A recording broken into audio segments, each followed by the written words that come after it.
Amigos, 8 de la mañana con 8 minutos, seguimos aquí en Radio Capital y nos acompaña esta mañana la ministra. A ver, aquí está. ¿Dónde está? Aquí. Conociendo a la ministra de Desarrollo e Inclusión Social, la ministra de Desarrollo e Inclusión Social, Liliana La Rosa, quien justamente el día de ayer estuvo con todo el gabinete presentando el plan, fijando la ruta de este nuevo gabinete y obtuvo el voto de confianza de parte del Congreso. Ministra, muy buenos días, gracias por acompañarnos. Muy buenos días, gracias por la invitación. ¿Qué tal la experiencia el día de ayer ante el Congreso de la República? Muy interesante. Yo creo que ha sido una experiencia de escucha y de construcción de consenso muy importante para nosotros, que estamos trabajando desde el Ejecutivo por hacer realidad nuestro plan de acción en el más corto plazo. Ese plan de acción, digamos, ¿le parece que cala en los congresistas? ¿Cree que lo han entendido? ¿Cree que le van a permitir, más allá del tema político, o lo que yo a veces llamo politiquero aquí en el Perú, lo que finalmente fueron las críticas iniciales cuando usted fue nombrada en la cartera del MIDIS? Yo creo que sí, nosotros tenemos una tarea concreta en relación a la lucha contra la pobreza, en relación a la lucha contra la anemia y derrotar la desnutrición. Son como los tres ejes centrales que el MIDIS ha asumido, así como el trabajar para una crianza y un desarrollo de la infancia y las mujeres sin violencia. ¿Qué ha habido en el MIDIS y, digamos, qué es lo que va a marcar la diferencia de su gestión o qué va a intentar fortalecer? ¿Qué cambios van a haber, si es que cambios deben haber en la cartera que ahora dirige? Bueno, cambios sustantivos, yo creo. En primer lugar, la articulación intrasectorial. Lo que yo he encontrado en el MIDIS, y es importante que la gente lo sepa y pueda tener una opinión al respecto, he encontrado programas fuertes, programas estructurados de arriba hacia abajo, pero escasamente coordinados. Entonces tienes Foncoes haciendo su trabajo, el programa País haciendo el suyo, Cunamá, Jaliguarma, haciendo cada uno su trabajo, pero con escasa articulación. No es posible derrotar la pobreza, ni la anemia, ni hacer una acción contra la violencia, ni contra la desnutrición, si no hay articulación y gestión territorial. Por tanto, la primera acción que hemos tomado es articulación intrasectorial entre todos los programas con una mirada de gestión territorial, que quiere decir articulación intragubernamental. Hay que coordinar con los gobiernos regionales, con los gobiernos locales, con los presidentes de comunidades y caseríos, hasta ese nivel. Si no, no puede haber gestión territorial. Si no hay gestión territorial, no puedes derrotar la anemia, la desnutrición, la violencia y, bueno, la pobreza desde nuestro aporte como programas sociales. Pero también cuando hablaba de algunos programas, digamos, la mayoría de programas sociales obviamente en el MIDIS, por eso su nombre, pero, digamos, hay algunos otros programas que están en otras carteras que también se tendrían que finalmente coordinar en este trabajo multisectorial que usted plantea. Por supuesto. Estaba hablando de la primera etapa. La primera etapa que hemos hecho este mes ha sido la articulación intrasectorial dentro, los programas que tenemos dentro como dentro del ministerio. Que eso es apenas el 2% de todos los programas sociales. Los programas sociales se juegan en salud, se juegan en educación, se juegan en el Ministerio de la Mujer, en el Ministerio de Vivienda, en el Ministerio de Agricultura. O sea, estás hablando de que el desarrollo es resultado de diferentes variables y dimensiones. Tú no puedes derrotar la desnutrición si es que no hay agua y desagüe, porque puedes dar todos los antiparasitarios, puedes darle las chispitas, puedes darle alimento complementario, pero si la gente sigue tomando agua que no es limpia, que no está en condiciones, entonces se va a volver a reinfectar. Por tanto, un elemento básico de cualquier política social es, por ejemplo, saneamiento y vivienda, que tenga acceso a condiciones básicas. Para ello, lo que hemos hecho este primer mes es reinstalar la Comisión Interministerial de Asuntos Sociales. Estamos haciendo un rápido plan de trabajo de corto y mediano plazo con los distintos sectores. Este CIAS es presidido por la Presidencia del Consejo de Ministros, por el Premier Villanueva, y el MIDIS es la Secretaría Técnica. Nosotros articulamos lo social. La PCM, su rol es articular el conjunto y la relación con el Congreso de la República. Cuando usted me dice que se ha activado nuevamente este tema, digamos, ya existía esta comisión digamos, interministerial, pero había sido dejada de lado ¿hace cuánto tiempo? ¿Por qué gobierno? ¿Por qué razones? La crisis en la interacción entre el Ejecutivo y el Legislativo ha sido bastante profunda.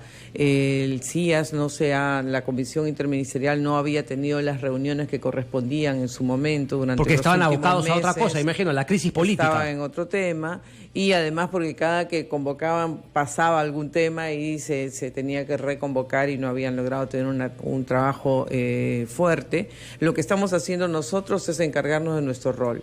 Nosotros como MIDIS articulamos con los sectores sociales, estamos teniendo reunión de viceministros y reunión de ministros, hemos tenido una extraordinaria este lunes de viceministros para ir acotando el plan de trabajo porque necesitamos salir ya con acciones conjuntas. Por ejemplo, yo he visitado en su sede a mi colega del Ministerio de Vivienda, ellos tienen viviendas subsidiadas y hemos acordado que parte de las viviendas, de las 20.000 que tienen para este año, parte importante van a ser direccionadas con una normatividad que estamos elaborando, van a ser direccionadas a los pacientes a personas que están viviendo con tuberculosis multiresistente y extremadamente resistente, que es una cara dura y especialmente golpeada de la pobreza. Por otro lado, también a familias que concentran niños con anemia, niños con desnutrición, de forma tal de ayudarlos. Normalmente son familias en pobreza extrema, con una jefa de hogar que trabaja todo el día y los niños tienen escaso cuidado. La única forma de sacarlos adelante es facilitándoles las mejores condiciones de vida para levantarlos y articularlos a la producción. Ese es el tema en el que estamos abocados. ¿Hay algunos programas sociales que deban ser eliminados? Y claro, le hago la pregunta porque, claro, ante tantas carencias, uno diría, no, es imposible que en un país como el nuestro hayan algunos programas sociales que deban ser eliminados. Pero, claro, cuando uno evalúa, por ejemplo, la columna de Hugo Ñopo, decía, el tema, por ejemplo, del vaso de leche, si es que debía ser eliminado. O sea, en algunos casos sí se podría hacer que algunos programas tengan que ser eliminados. Le pregunto su punto de vista. Yo creo que estamos tendiendo a juntar los programas para bajar los costos administrativos y trasladar esos costos administrativos a la atención directa a la población. Por ejemplo, programas que tienen las mismas características, que de lo que se trata es de entregar el subsidio y la diferencia es a quién va, deberíamos poderlos juntar en términos administrativos juntos, Pensión 65 y Contigo, que está dedicado a personas que viven con discapacidades severas.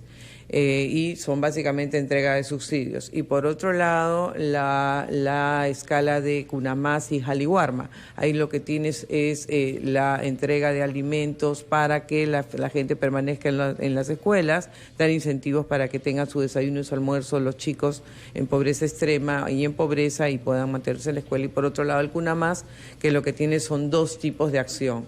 El cuidado diurno, que la mamá deja al niño en su... Correcto. ¿no? Y el otro es el acompañamiento familiar. Entonces, estos dos programas también estamos explorando la forma de juntarlos, bajando los costos administrativos y pasando esos costos a que lleguen a la gente de verdad, ¿no? ¿Qué porcentaje calcula que, digamos, se puede ahorrar y se puede destinar finalmente al usuario final del servicio, del programa? ¿Qué porcentaje reduciendo el gasto administrativo? En realidad todavía no hemos calculado eso. Lo que le puedo decir es que, por ejemplo, tenemos más de 600.000 niños con anemia y solo tenemos 150.000 niños de 0 a 36 meses, que en realidad es de 6 a 36 meses, en Cunamás. Entonces, obviamente, no tenemos la cobertura necesaria y esa es la mejor estrategia para luchar contra la anemia, porque para luchar contra la anemia tenemos que llegar más o menos entre el tercero y el sexto mes de nacido, porque inmediatamente se produce un crecimiento acelerado del niño y es cuando el niño se descompensa y hace anemia. Entonces, si llegamos al primer año, ya el niño está con anemia, estamos llegando a prevenir muy tarde, estamos llegando a tratar en realidad, no a prevenir. Entonces, necesitamos reformular cómo estamos trabajando en Cunamás, necesitamos garantizar a través del Cunamás la lactancia materna, y si usted va a los Cunamás se va a dar cuenta que no hay un refrigerador, no hay un extractor de leche, no hay biberones para que las madres, antes de irse a trabajar, dejen la leche y se le pueda dar durante el día al niño. Correcto. Entonces, estaríamos jugando en contra de la lactancia materna. Los estamos cuidando, están en un sitio protegido mientras la mamá y el papá trabajan, pero no estamos garantizando su lactancia materna, elemento sustantivo para poder mantener a un niño de esa edad hasta los 3 años. Ministra Liliana Rosa nos está acompañando esta mañana. Vamos a hacer una breve pausa y regresamos también para hablar, digamos, cómo afecta o cómo va a variar la labor del MIDIS con las nuevas cifras que han aparecido respecto de el aumento de la pobreza en nuestro país, y también con la variable de que la pobreza es más ahora a nivel urbano que a nivel rural. Volvemos con eso.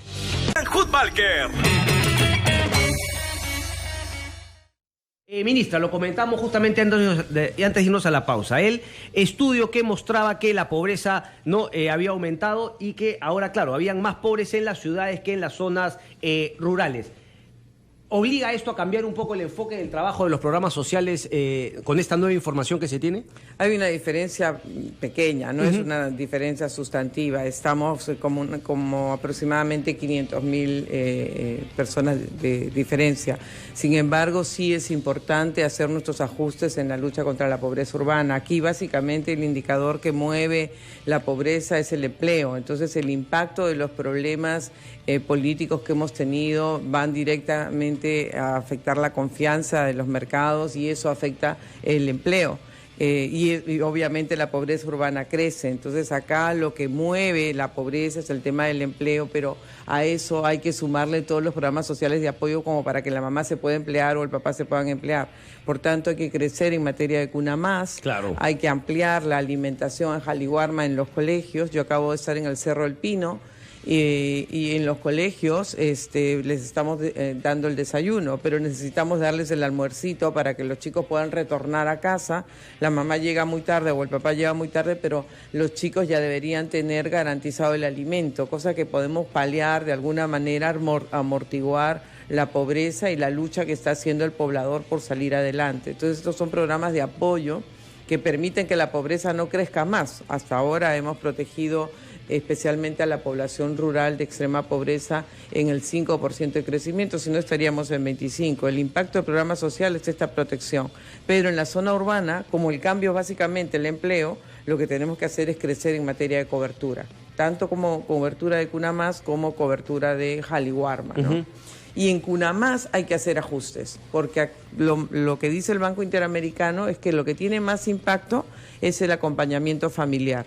Pero eso básicamente existe en lo rural. Por tanto, hay que hacer acompañamiento familiar en lo urbano. La gente necesita formación. ¿Cómo así decir? Que no se les deje durante muchas horas, sino que hay algún familiar durante esos momentos en que los padres van a trabajar. ¿Cómo funciona ese tema? El acompañamiento familiar es una estrategia por la cual una persona capacitada visita a las familias una vez por semana, una hora entera, y mira dónde viven, dónde duerme el niño, en qué condiciones se cocina, cómo se le cría, y ahí se detecta si hay violencia, sí, cómo está el peso y talla. Digamos, de qué tal, digamos, claro, cómo va un poco la familia. Y se le orienta, ¿no? Cómo criar sin violencia, cómo se preparan los alimentos, cuáles son los alimentos que el niño necesita, si es que tiene anemia, si es que tiene desnutrición. Pero Cuna Más podría ayudar, o sea, hablo en el sentido de que... Eso es Cuna Más. Claro, pero no, o sea, pero cuando al niño también lo dejan en un sitio, esa persona que esté en ese sitio, claro, puede ver al niño hablar o a través de sus reacciones ver, bueno, aquí hay violencia, aquí está faltando algo, y ya le da algo de información que se puede complementar con lo que usted plantea. Necesitamos optimizar Cuna Más. Cuna Más tiene estas dos versiones, esto de cuidado diurno, donde va el niño, la mamá va y deja al niño y lo deja desde las 8 de la mañana hasta las 4:30 de la tarde, y la otra versión de Cuna Más es este acompañamiento familiar, que es 1 hora por semana, una persona especializada va a casa y acompaña a la familia sobre cómo criar al niño y controla si es que está teniendo el control de crecimiento y desarrollo, las vacunas al día, le recuerda a la persona cómo alimentarlo, etcétera. Hay estas dos versiones. En el mundo rural, en el mundo urbano solo existe el cuidado diurno, pero la cobertura, la cantidad de Cuna Más para la necesidad es pues pequeñita. Necesitamos ampliar la cobertura y necesitamos adicionarle el refrigerador, el recolector de leche, los biberones para mantener la lactancia materna. Porque ahí es muy importante, Cristian, y yo te agradecería tu apoyo, es muy importante recordarle a la gente que tiene que dar de lactar a los niños. Es muy importante recordarle a las madres y padres que no les den gaseosas u otras comidas no saludables a los niños. Los niños necesitan lactar y solo lactar hasta los 6 meses. Desde los 4 meses necesitan sus gotitas de hierro, porque van a empezar a crecer a los 6 de forma acelerada, entonces sus gotitas de hierro para prevenir la anemia. ¿Por qué hacérselo recordar, ministra? O sea, ¿qué ha cambiado en la sociedad que algo que uno hubiese dicho, bueno, oye, es natural, ahora se le tenga que recordar a la gente? Las madres trabajan y muy tempranamente, al mes, mes y medio, están dejando a los niños en cunas o a los niños encargados, y eso quiere decir que la lactancia se está descuidando, por un lado. Y porque Cuna Más ha desincentivado la lactancia materna, toda vez que dejan a los niños, pero no hay toda la toda la infraestructura para guardar la leche materna.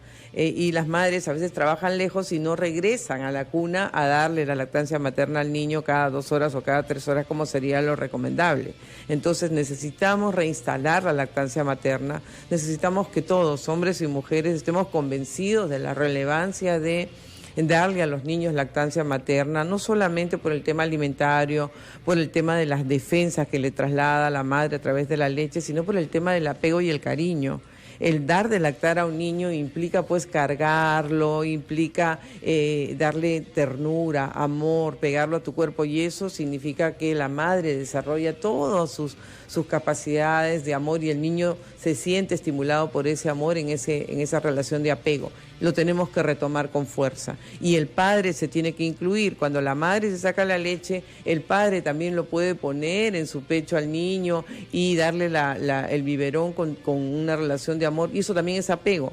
Cuando no hay eso, hay violencia. Cuando no hay un vínculo con el niño de cariño, de amor, sí, de ternura, pero es más fácil perder el control y tener estrés. ¿Eso es factible de enseñarlo ya con la familia conformada o es un tema que, claro, si es que finalmente uno no es criado con esos valores, es difícil que cuando uno llegue a ser padre entregue algo que finalmente no recibió siendo niño? O sea, si es que esto es algo más que puede hacer el MIDIS, claro que lo tiene que hacer, pero si finalmente es un tema que recae en el tema de educación, de cuando uno es chico y recibe todos estos valores que al final forjan lo que uno es en su vida adulta. Nunca es tarde. Yo he visto experiencias con obreros de construcción civil, quitándose el polo, poniéndose al niño pegado al pecho y dándole el biberón. Los he visto bañar a sus niños de 4 o 5 meses, donde muchas mujeres dicen, no, tú no, porque eres hombre, porque eres tosco. He visto a las mujeres puestas en un consultorio distinto y a los hombres bañando a los niños. He visto a hombres cuidando el cordón a los recién nacidos como padres, y eso te genera un vínculo especial, porque eso se está haciendo en este momento en programas de lucha contra la pobreza. Luchar contra la pobreza, luchar contra la anemia implica también generar amor, generar vínculo. Sin eso no hay paternidad y maternidad posible que cuide realmente los derechos del niño. Ah, correcto. Nos vamos a ir un ratito a Surquillo, pero antes yo le quiero hacer una pregunta. ¿Perdón? No, la Combi Capital. Espérate, vamos a hacer un ratito. Ministra, a ver, me llamó la atención una entrevista que le hace el diario La República, ¿no? ¿Cómo es ser un pueblo urbano? Y usted responde, es la exclusión total porque tienes acceso a la televisión y es todo lo que los demás tienen y tú no. ¿Se podría hablar, digamos, de una, no sé, un sufrimiento mayor o no sé, un tema de niveles de pobreza no monetaria, sino en términos de calidad de vida mayor en la ciudad que en la zona rural? Yo te invitaría a pararte un día de noche en el Cerro El Pino y desde ahí mirar las luces de la ciudad. La vida es otra. O pararte en el Cerro San Cristóbal y desde allí mirar el mundo, mirar cómo funciona. Desde ahí tú ves el Sheraton, desde ahí tú ves hasta el fondo Miraflores, ya. Y cómo es tu vida, miras hacia atrás y es tu cerro, donde el agua llega escasamente, donde el saneamiento es mínimo, donde no hay parques, no hay jardines, no hay todo lo que las luces de la ciudad prefiguran hacia adelante, ¿no? Ubícate como un chiquillo de 14, 15 años y piensa, bueno, ¿quién me va a educar? ¿Quién me va a dar la universidad que yo quisiera? ¿O quién me va a pagar el instituto que yo quisiera? ¿O cómo le regalo algo a la enamorada o a la chica que me gusta? Si mis condiciones no me permiten ni siquiera alimentarme completamente o tener el sencillo para el bus. Entonces, la pobreza golpea duramente porque el nivel de información que tienes está a la mano, es ahí frente a ti. O sea, si no fueras el que va en el carro manejando, sino el chico que está limpiando la luna y sintiendo que por qué le tocó eso, vas a entender más lo que implica la dureza de la pobreza urbana. Entonces yo creo que... O sea, la pobreza urbana, digamos, sí, es mayor vivísima al tema de la pobreza rural. Yo creo que no podemos claro, evaluar, pero claro, en términos de comparativo, ¿no? O sea, por ejemplo, lo que usted me dice me hace toda la lógica. O sea, uno podría entender por qué ese joven que ve que todas las cosas positivas pasan frente a sus ojos y él no las puede tomar, por ejemplo, pueda tornarse en, no sé, entrar al tema de la delincuencia, porque decir, bueno, ¿yo por qué no puedo acceder a esto de una manera u otra? ¿Eso podría acaso, digamos, explicar por qué la delincuencia aumenta en zonas urbanas frente a